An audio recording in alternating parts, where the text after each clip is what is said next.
Welcome to Why Medics Matter, a podcast for doctors by doctors, brought to you by Doctors Training. I'm Simon Fraser, and I'm joined by my colleague today, Toni, a colleague at Doctors Training. And I want to talk today about a really important group of people.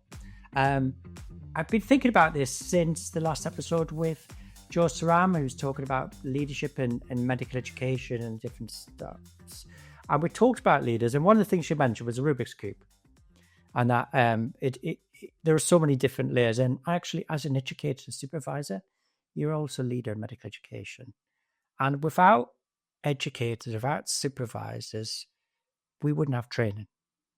And I think it's starting to be one of those jobs that feels really tough and time's limited. So, Toni, let's have a chat about valuing educators and how we develop educators. Yeah, I think I loved Joe's episode. I think there's lots of really interesting points raised. The point about the hat stand, about the different roles that she wears, really resonated with me. And I think sometimes it's hard to think, or you don't always naturally think of the education supervisor being an educational leader, but I think they absolutely are. And I wondered what you thought, Simon, as to why you think this group is so important. Yeah, we often, I think, I'm pausing because I'm trying to find the right words. And when I work with upcoming new supervisors and experienced supervisors, there's a huge lot of fatigue. There's a fatigue of the volume of trainees, the different expectations, and probably we've maybe made it far too bureaucratic over the years with a lot of depth in portfolios and form fillings. And I think we've taken away the essence of what supervision is. Toni, I'm sure you've had people in your career who really switched the light on for you, who you looked up to and thought, wow, I want to be like them, who inspired you, who were role models, but also were genuinely interested in you as an individual and developing you. And I grew up at a time where we lived in firms. So even if that wasn't there, you were part of a team, you worked together, you were close.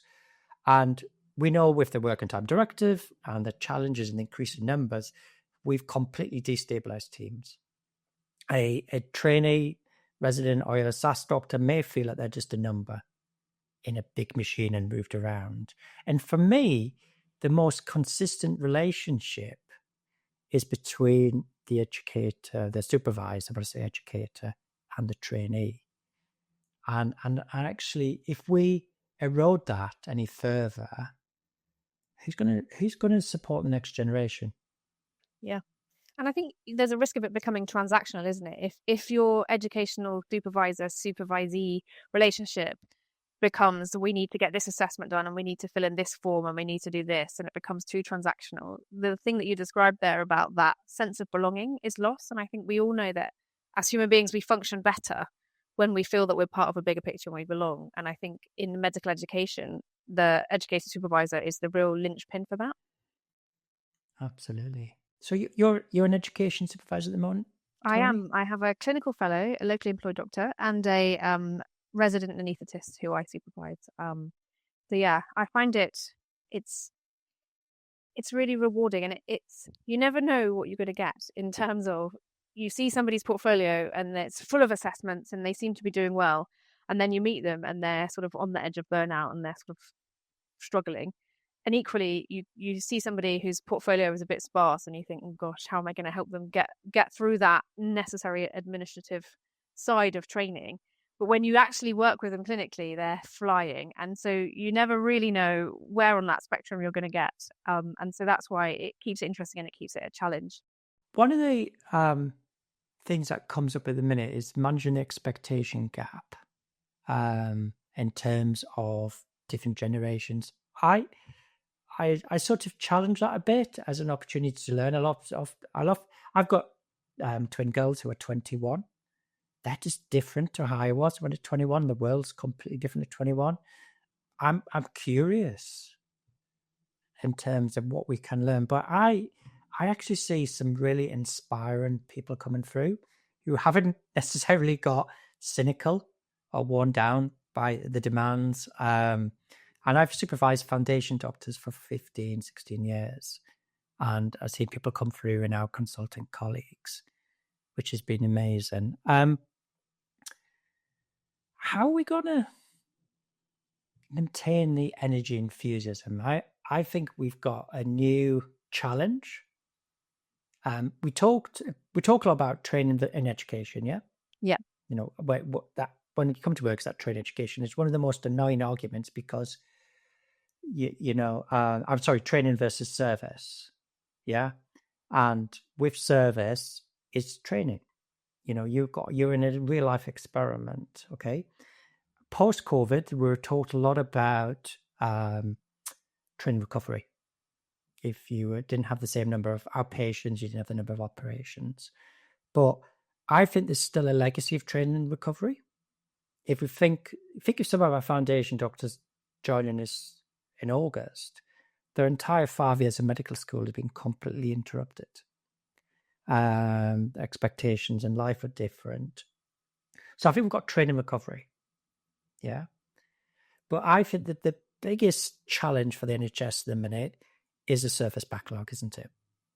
Service recovery. And with that is pressure on trying to get on top of those lists, but actually I heard most people saying with 10% less money.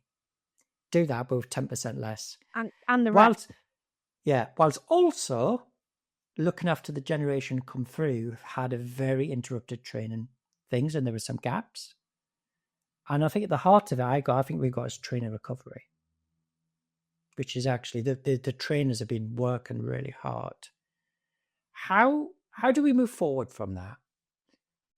I think that's $1 million question, isn't it? I think that one of the problems that you're describing is that we haven't actually modernized training, really, have we? And I know that Jo in her episode was talking about the review of postgraduate training, but we haven't really counted or thought about the fact that the generation coming through are different. They've got different, demands on their time. The sort of classic one income household where the other person looked after the home and children has disappeared. Most people have two incomes. So then you have two people in your household trying to juggle their training, their career, and other pressures. You know, the change in less than full time has been brilliant because it's allowed people, without having to have a list of reasons, to say, I'd like to work less hours for my own kind of work-life balance. And even at 80%, I don't know what it's like in pediatrics, but in anesthetics, most of the rotas are up to 48 hours pretty much. So if you're working 80% less than full time, you're still doing 40 hours a week, which in any other world is a full-time job. Full-time job. And then we're saying, well, why have we got so many doctors? Because to counter the fact that they're working less than full time, we've started to slot share and things. And I think we haven't looked at the whole system, have we? And thought, okay, what needs to change and how can we modernize the delivery? And I think one of the things that Jo mentioned in her podcast was about that balancing the certainty that some people want, e.g. they want to start a training rotation and they want to follow the training pathway through to a CCT, which gives you that certainty, but also the flexibility that other people need where they want to come in and out of training. And I've been so pleased to see the sort of emphasis placed on improving the conditions for the SAS and the LED doctors to try and recognize time out of training, and that sort of concept that you're not in training is a bit of a nonsense, isn't it? Because most of the time these people are learning on the job, they are progressing. They might not have a national training number, but they're still learning and progressing. And I think that's been a positive shift. But I think I definitely welcome this overarching lens into postgraduate training to see if there's anything we could do differently. And I think we've seen this gulf divide grow bigger, haven't we?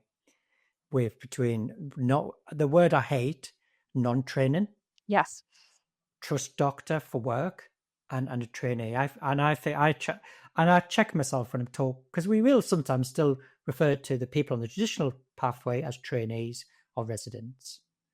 And I check myself now and say those on a traditional training pathway and those on a flexible or unconventional way. So going back to the trainers, I think it's really important that those who are champion medical education, the likes of, one of one of the key take-home words that give me some reassurance with, I personally don't like a lot of change.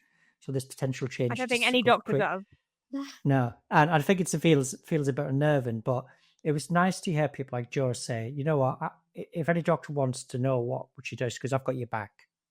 And I think we need the likes of the Joes. But how do we, what's your thoughts on how we move people from medical education isn't a career. So if I'm a pediatrician and I did pediatric nephrology, I can do a spin module and I get a certification in pediatric nephrology. It's a subspecialty.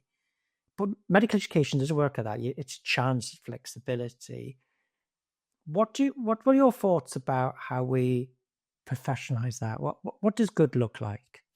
I think there's a piece about recognizing it as a specialty, and you know, in my world, you wouldn't expect a surgeon to start performing robotic surgery without some kind of training in robotic surgery, and yet we kind of get thrown in as educational supervisors and educationalists. And I think selecting those that are interested in it, and also nurturing them when they are kind of younger, and giving them those opportunities to try it out. And I think that is one of the successes of a kind of clinical fellow year, or being a locally employed doctor in which you've got a simulation fellowship or something, because it allows you to see what your strengths are and what you like. And you know, in the same way that it would be a really boring place to work if everybody had to do sort of really nth degree detail nitty gritty research if they weren't interested in it. There's lots of people who are, and they do great research and academia. There are some people who just aren't interested in education, and that's fine. But the ones that are interested, we should be trying to identify them and support them and upskill them, and make sure that they have the information required to perform at their best.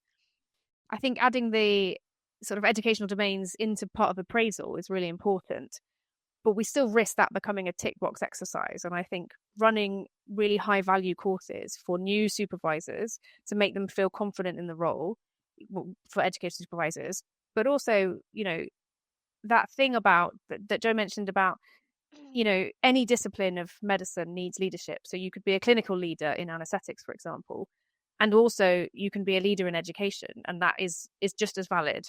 But sometimes we don't recognize that. And I think providing the skills and knowledge and experience and mentorship and opportunities to people who are interested is where this lies.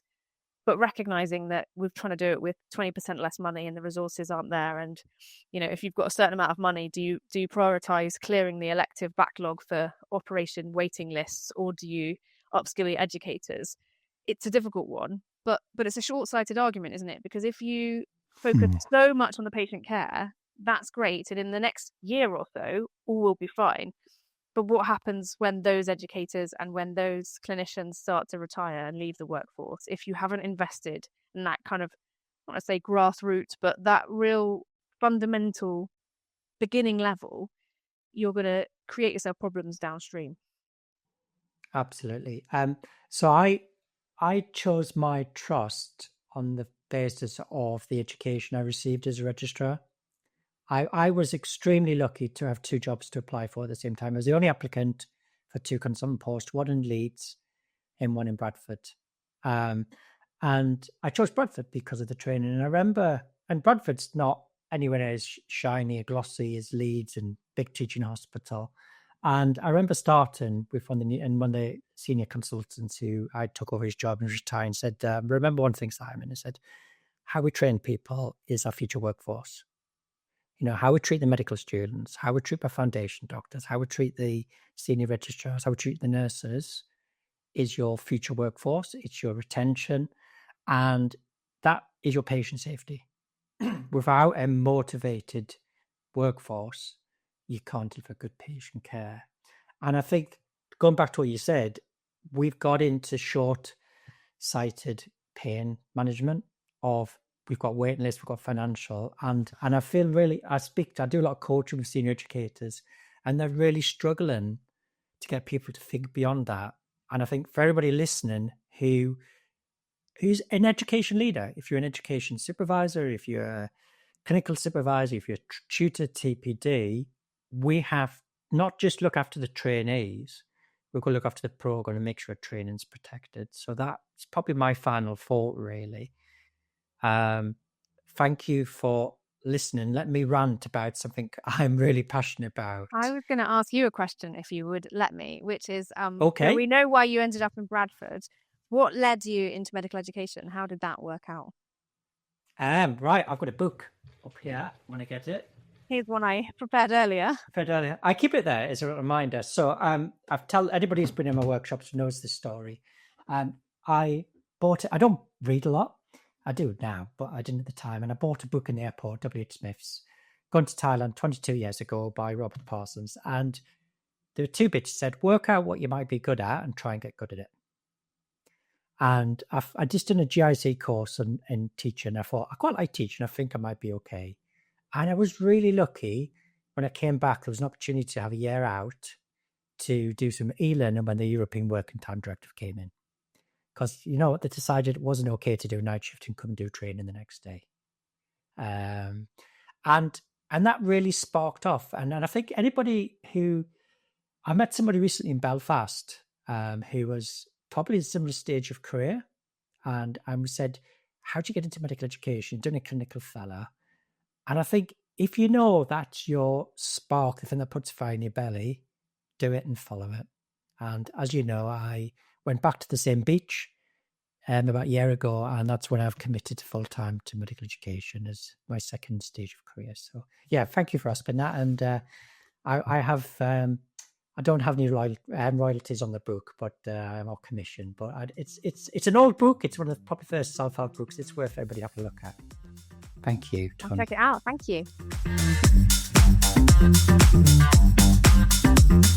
you.